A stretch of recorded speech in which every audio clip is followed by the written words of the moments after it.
what your country can do for you. The white man is the oppressor. Well, I'm not a crime. I'm the greatest. I am somebody. Read my lips. I have a dream. Planes left Iranian airspace. Overcome. The best is yet to come.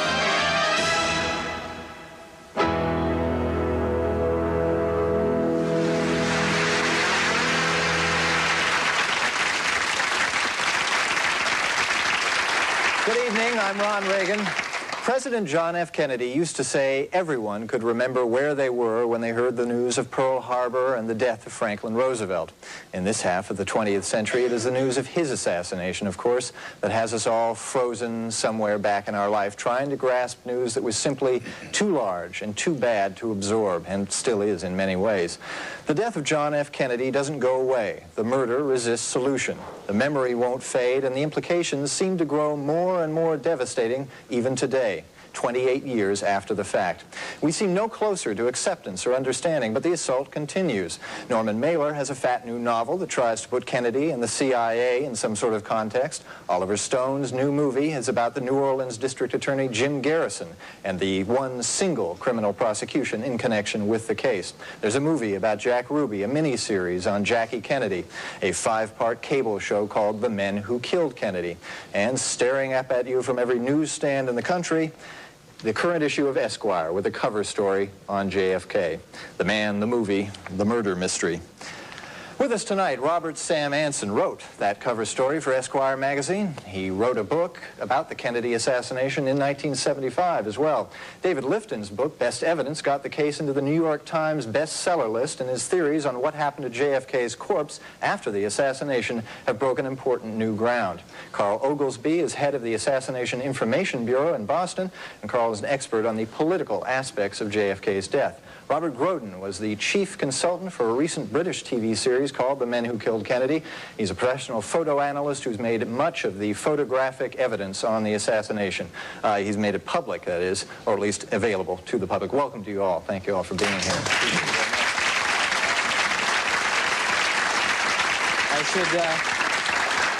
David, this is your book, Best Evidence, and Robert, high treason from you, and that takes care of the book plugs for the evening. All right, let's start with the event itself and sort of move out concentrically. It is about 12:30 p.m. on November 22nd, 1963. We're in Dallas, Texas. The president has just made a rather odd little bend in his motorcade route. He enters Dealey Plaza and shots are fired. Fortunately, there's a lot of photographic and film evidence as well as eyewitness accounts. What does that evidence tell us happened? How many shots? Who was firing? That sort of thing.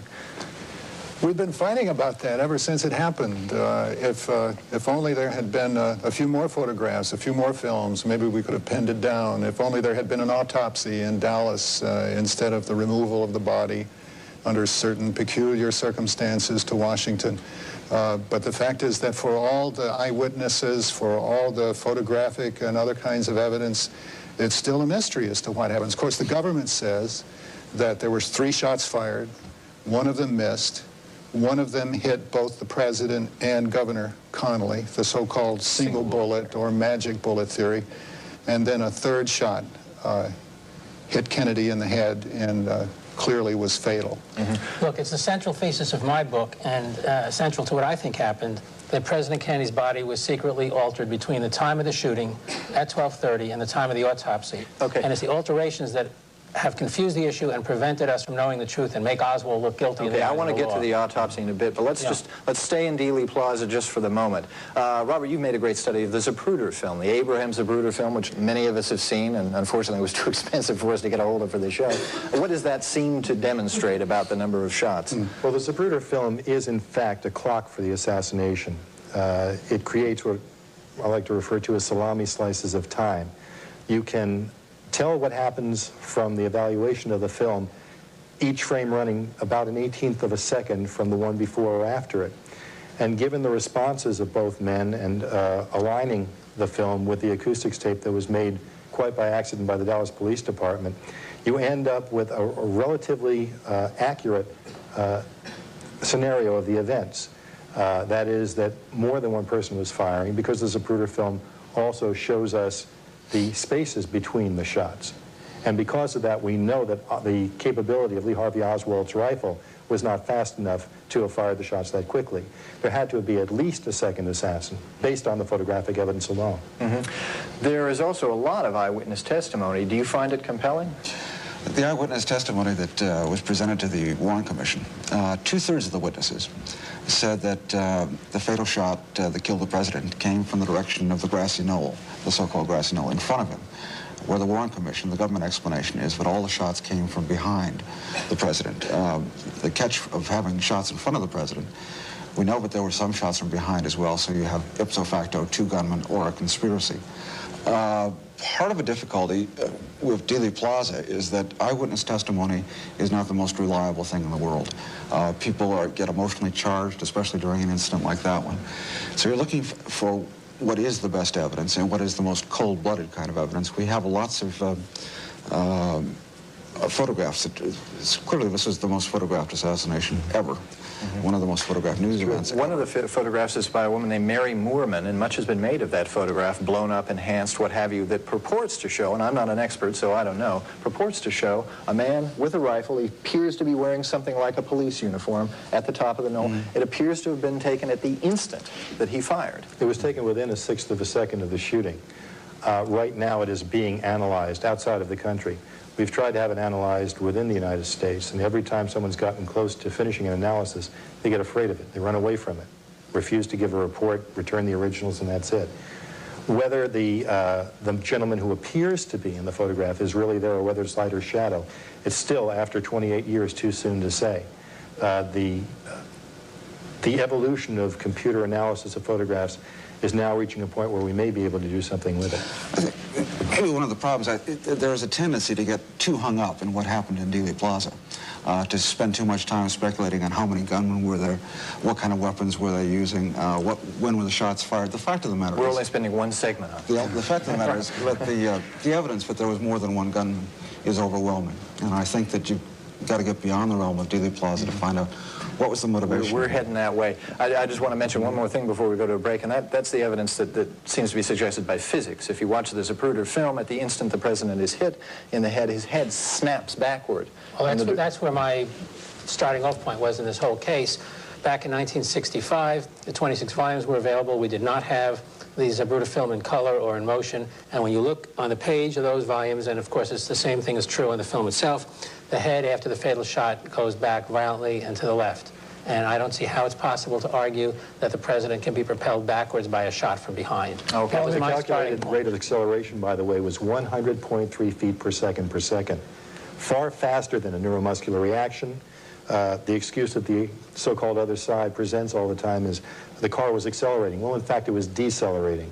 You can see from the Nix film from the other side of the street that the motorcycle policemen actually almost overtake it. The car is slowing down, so that's not an excuse. Okay, we have to take a break now, but when we return, we'll deal with the question of Lee Harvey Oswald in a minute.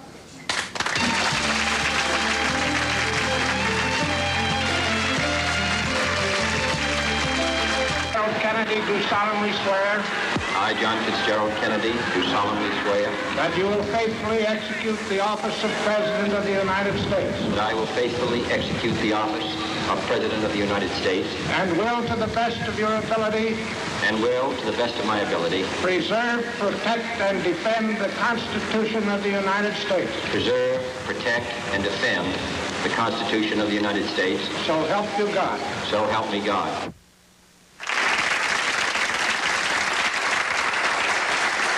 We're back discussing the assassination of John F. Kennedy. The Warren Commission, of course, blames Lee Harvey Oswald. He was a lone gunman, a fanatic, what have you. He's a somewhat mysterious figure. What do we know about him?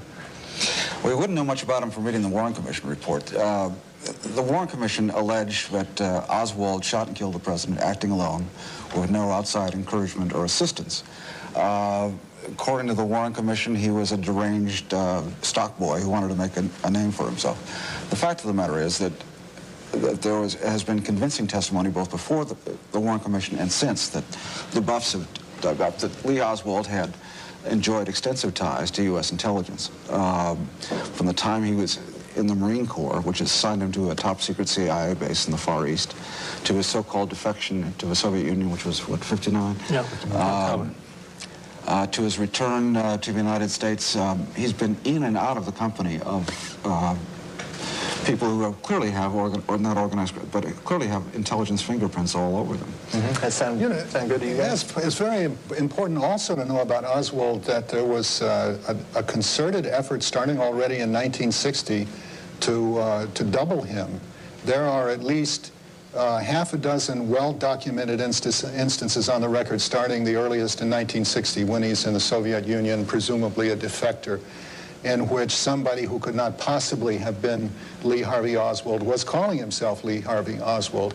And these incidences come right up to a few days before the assassination. So this guy is a very mysterious figure. He is not by any means the solitary, reclusive nut that the Warren Commission wanted us to think he was. And the peculiar thing beyond this is that the Warren Commission very well had this information available to it, very well knew that this was not a lone nut. This was a guy with important connections to the intelligence world.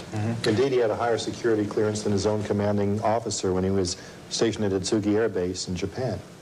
And he had a great deal of knowledge of the U-2 spy flights. And this is what he was purporting to give to the Soviets when he defected. So this was not some dumb lone nut dropout as we're presented with. It should be, I think, noted as well that this is not something that the buffs, the assassination buffs, have dreamed up. If you take a look at the declassified transcripts of the Warren Commission's executive sessions, they were just as worried as the people who were sitting here are that Lee Oswald had connections to American intelligence. They were very, very bothered by what he was up to in the Soviet Union, by the fact that he returned from the Soviet Union after his so-called defection. And this was at a time when the CIA was interviewing tourists coming home from Yugoslavia, and with this fellow who had offered to commit espionage on behalf of the Soviets, just passed blissfully back into his country with no problem whatsoever. I mean, there are lots of those things in the background. One thing he doesn't seem to have been is a particularly good marksman, if I'm reading the research correctly, although that was central to the Warren Commission's thesis, that he was actually an expert marksman. Nelson Delgado said that when he was at the rifle range, they would run up the red flag because he'd missed the target completely. They call that Maggie's drawers. And he got a lot of Maggie's drawers. The red flag was going up a lot. Something like that, yeah. The Warren Commission made so much of the fact that he was classified as a marksman. Marksman is the lowest acceptable classification you can get than sharpshooter and expert. Just barely making marksman doesn't make you a good shot. When I was in the service, there were a lot of people that could not score very well, and just to get the day over with, they would give them marksman status. And the fact is, you know, a lot of experts have tried to duplicate Oswald's alleged feat of getting 2 shots on a moving target at the range of about a football field's distance, and nobody has ever been able to do it, even against stationary targets. He was firing a rather outmoded gun. Absolutely. Mannlicher carbine, I believe it was, a single-shot rifle. It was an Italian Army weapon, and the Italians who used it during World War II called it the humanitarian rifle. Because you couldn't kill anybody with it on purpose. It was never known to hurt anyone on purpose. Well, was Oswald a patsy, as he at one point claimed in a interview sort of passing through the Dallas police Well, I station? believe he's a complete patsy. And that means I believe that if you sat down with him for a cup of coffee on the morning of November 22nd, 1963, and if we could get into a time machine and speak to him and find out, he would have a story to explain his impressions of who he was and what he's doing in that building. And I believe that when he put his head on the pillow on the night of November 21st, he hasn't the faintest idea that President Kennedy is going to get shot at or anything like that on November 22nd. So clearly in Oswald's life, there's some force, some story he's believing that permits him to be moved around in the 18 months before the shooting to all these different cities. He has post office boxes. He makes a trip out of the country to Mexico. Never wants to give his brother his address. Things of that sort are going on. There are certain timing problems with his whereabouts on the day. 90 seconds after the shooting, estimate by a police officer who ran into the book depository building, encountered Oswald sipping a Coke on the 2nd floor. That is a very serious incident because the officer runs into the building. If you see films of it, he dismounts, runs right into the building, and he wants to go upstairs. But between the 2nd and the 3rd floor, he's no longer following the building manager who's leading him upstairs. And the building manager comes back to the 2nd floor landing, and there's Oswald at the Coke, inside a room with a Coke in his hand, and the officer has his gun out up against his stomach. And the line I use in lectures is, what was the officer supposed to say? Drop the Coke or I'll shoot? I mean, the bottom line is that within 90 seconds of the shooting at most, and possibly within 20 seconds of the shooting, a man who could have shot Lee Harvey Oswald ended up being his alibi witness for all of those of us who believe he's innocent. He places him definitively on the second floor of the building. All right, when we return, we'll deal with some of the very curious goings-on around the autopsy of John F. Kennedy when we come back.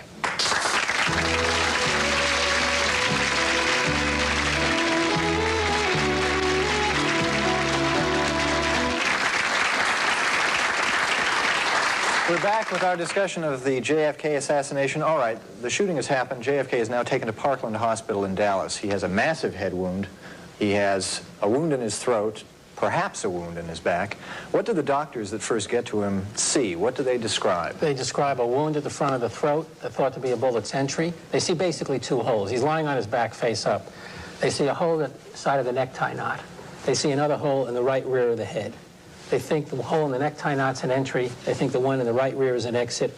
And they speculate among themselves at the time and in the day following that either a bullet went in here and lodged in the lung and another bullet entered somewhere on the head and blew out the rear, or maybe one bullet entered here, climbed the spinal column somehow. We know this didn't happen because of the Zapruder film, and blew out the back of the head. The film shows us there's two separate events, that these wounds are unrelated. They're not the same bullet, and that's what they thought. The body does not look that way at the time it arrives at Bethesda that night and when the autopsy is performed. This wound, I can talk about the changes if you want to talk about the changes. Okay, let's take a look. I'm no expert, but I've seen the photographs, the drawings, the x-rays, and nothing seems to match. The x-rays don't match the pictures, don't match the drawings. We've got some over here. Maybe you can sort of comment. Anybody just jump in.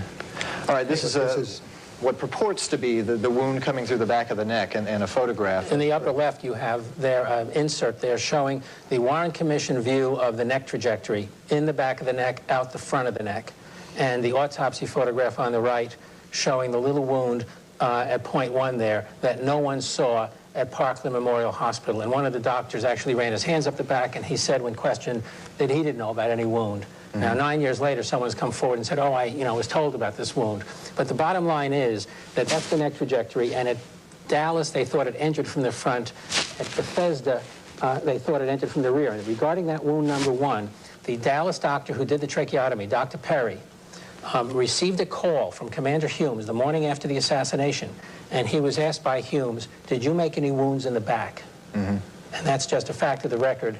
And he was very confused by the call and was amazed that the doctor at Bethesda said to him that there was nothing left of the throat wound. All right, this is the x-ray, purports to be the x-ray on the left, and the actual head wound, out of deference to the president, we've blanked out his face. Photograph from the autopsy. They don't seem to be the same thing. They're not. The wound in the x-ray shows a great deal of damage to the right orbit in the area in front of just above the eye. The photograph, however, shows no damage there at all. Not only do the wounds in the x-ray and the photographs not match each other, but neither of them match what any of the doctors saw. What was said before is absolutely true. The doctors all described, every single one of them, a large exit wound in the rear of the president's head. They said it on the day of the assassination, and they're saying it now. The photographs and x-rays do not match each other. Something is clearly wrong.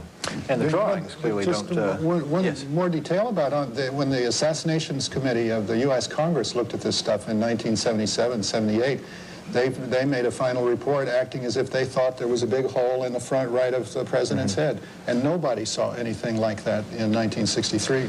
This is a drawing on the right of the president's head, the photograph on the left. They clearly don't match. Well, the problem there is, and this is, I remember I made a discovery just like this, and what happened here was you have the doc's drawing on the right showing a clearly delineated entry wound at the rear of the head, and yet the photograph in the same area doesn't show the wound. And if there was a new investigation, I'd sure like to find out why the artist drew in a wound, in effect, that was practically in italics when the photograph doesn't show. Okay. What we have here is the area they're calling a wound.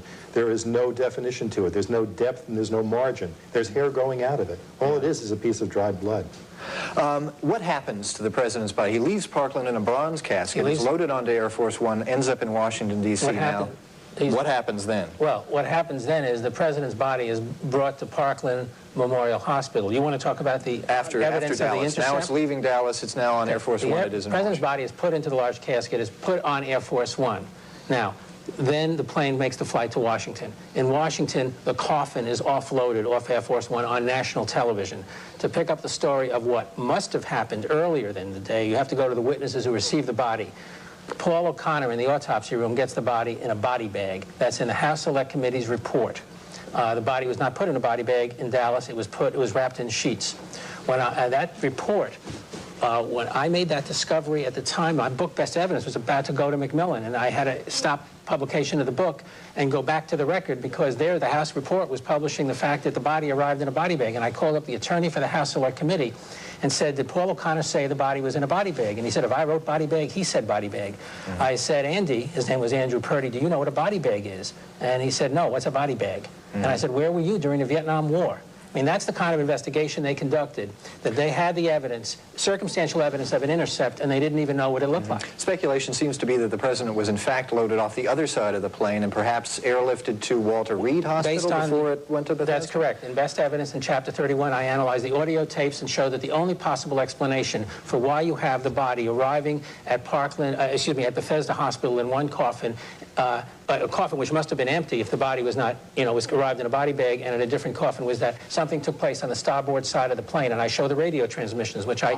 spell out in my Chapter 31, how they're talking about going to Walter Reed first. Now, I personally today, in 1991, don't think they went to Walter Reed. There's some other stuff I'm working on. But the fact is that they're talking Walter Reed, and they're talking about a ramp on the starboard side of the plane, and one of them says on the radio, we're going to bring the First Lady off by that route. Okay, we'll pick up where we left off in a minute after this.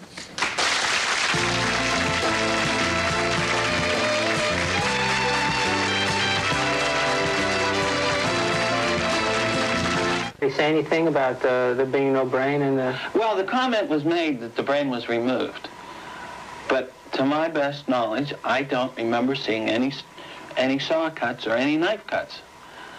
But it's not saying that it couldn't have been removed. Did you question the purpose of the x-rays you were taking? Yes, I asked, I said, what's the sense of taking the x-rays if there's nothing there? He said, well, that's not for you to say. You go ahead and do them.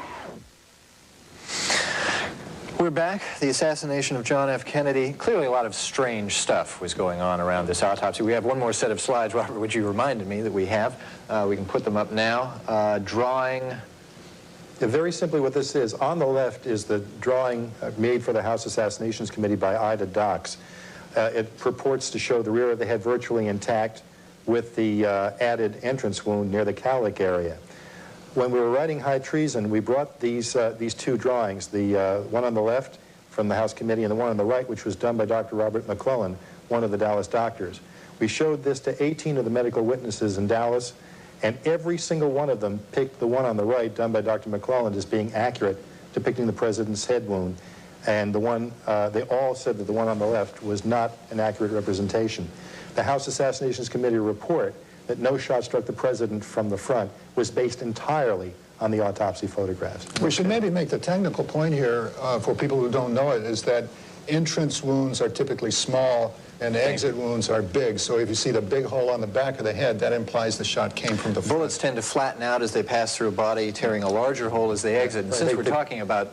They push a lot of mass along with it, too. Yes, a shock wave in a sense. Exactly. Since we're talking about bullets here, I know I'm moving along at a fast clip, let's touch on the single bullet theory at this point. I want to start talking about conspiracy and cover-up and the seeming stupidity of the Warren Commission, for lack of a better word.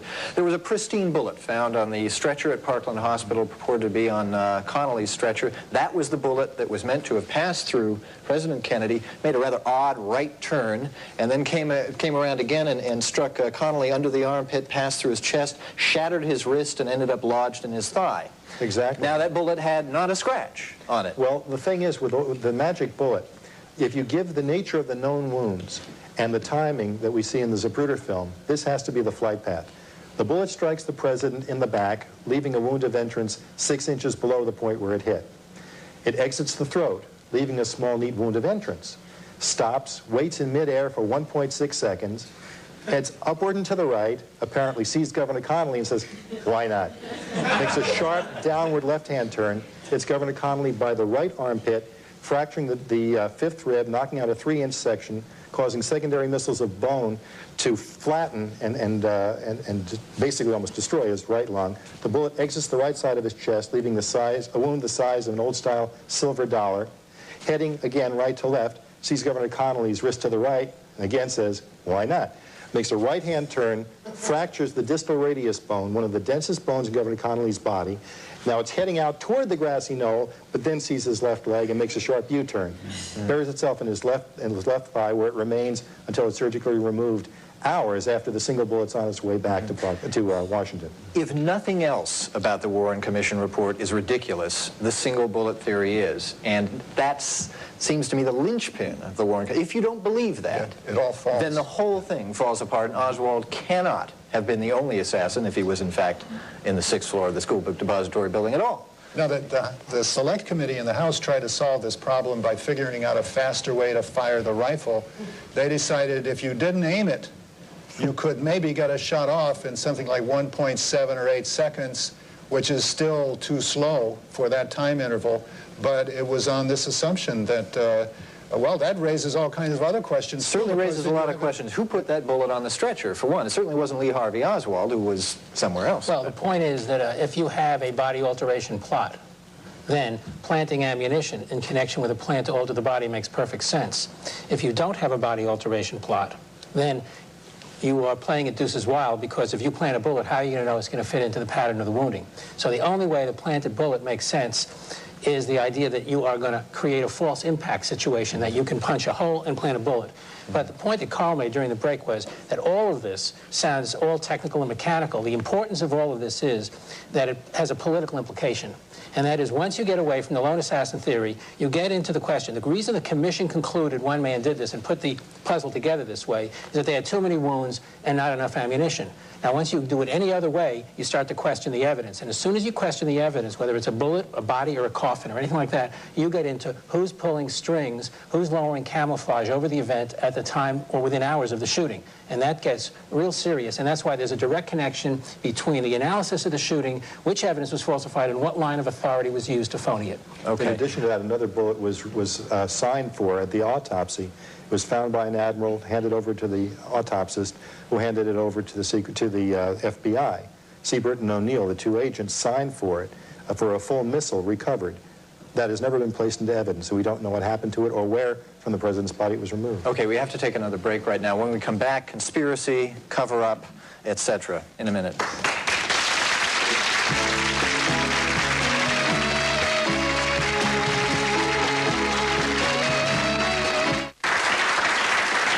We're talking about the assassination of President John F. Kennedy with my guests from Esquire magazine, Robert Sam Anson, the author of Best Evidence, David Lifton, an authority on the political aspects of the JFK assassination, Carl Oglesby, and photo researcher Robert Groden. It would seem, gentlemen, that we have a conspiracy here.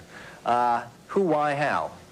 Well, I think one of the key ways of getting at this is to examine the assassination just the way the ordinary homicide cops do a murder. Who had the motive, the means, and the opportunity to pull it off, and who had the wherewithal to cover it up. We've established, I think, fairly convincingly, but something rotten was going on with the autopsy. That was conducted under U.S. government auspices. We've also established, I think, fairly convincingly that Oswald had a relationship with U.S. intelligence. Does that mean that U.S. intelligence was involved in the assassination? Not necessarily. The fact of the matter is, though, that the government is somehow involved. And it has to be involved because these are the folks who had the wherewithal to cover this thing up. So then you've got to ask yourself, why would they do it? Now, I think we get sometimes too hung up on the details of how this thing worked. The fact of the matter is that however many people were involved, it did work. And why did they? John Kennedy certainly had plenty of enemies out there, but very few of them had the power to cover this thing up. And I think personally, I've come to the view that the answer to this lies in Vietnam. And it has been a myth for a long time, but nothing changed in Vietnam because of the assassination, and I think that... Carl, we're kind of wandering into your territory here. Well, it's everybody's territory, actually, and the fact is this is the part of the case that's most available to ordinary information. You don't have to be an expert on bullet wounds to find out that something very serious changed in American foreign policy with the death of Kennedy and the advent of Johnson. Kennedy was trying to make some kind of peace with Castro.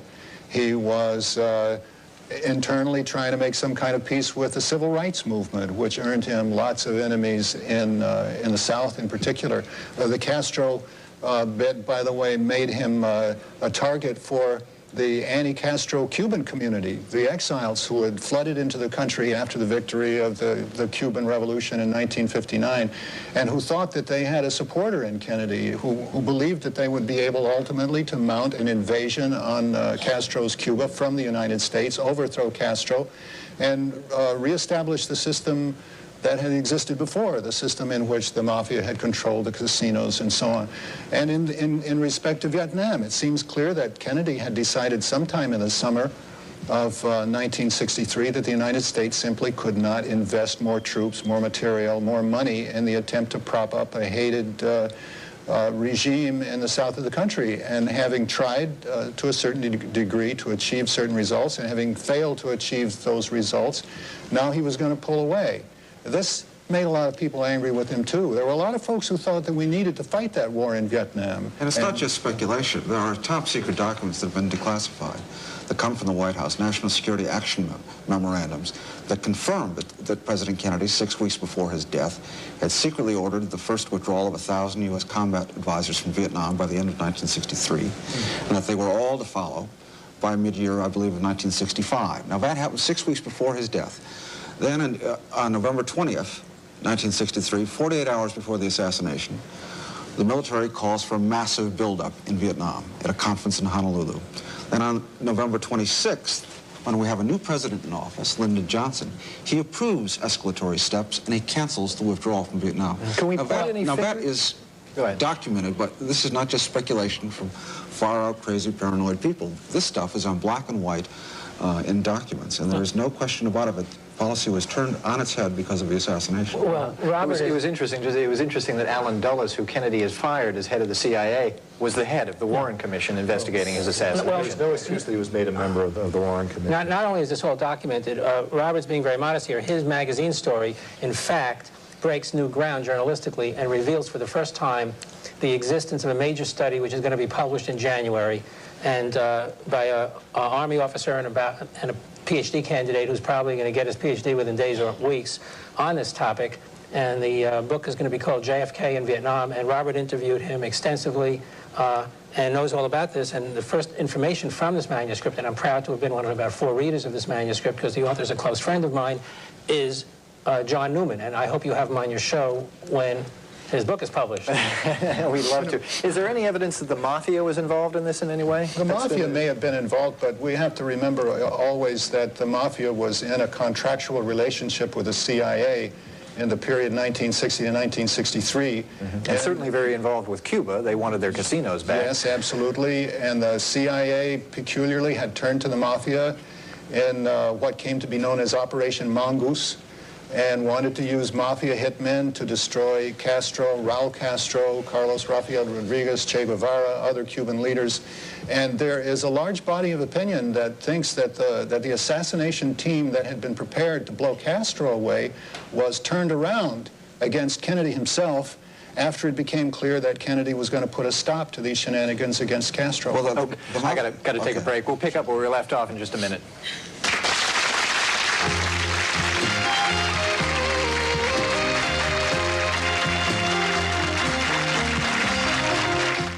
Need a smoke.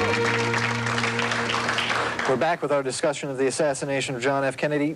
Jack Ruby, Oswald's murderer, is an odd figure in all this. Where does he fit in? He's absolutely crucial. If Ruby hadn't bumped Oswald off 2 days after Dealey Plaza, Oswald would have had the opportunity to stand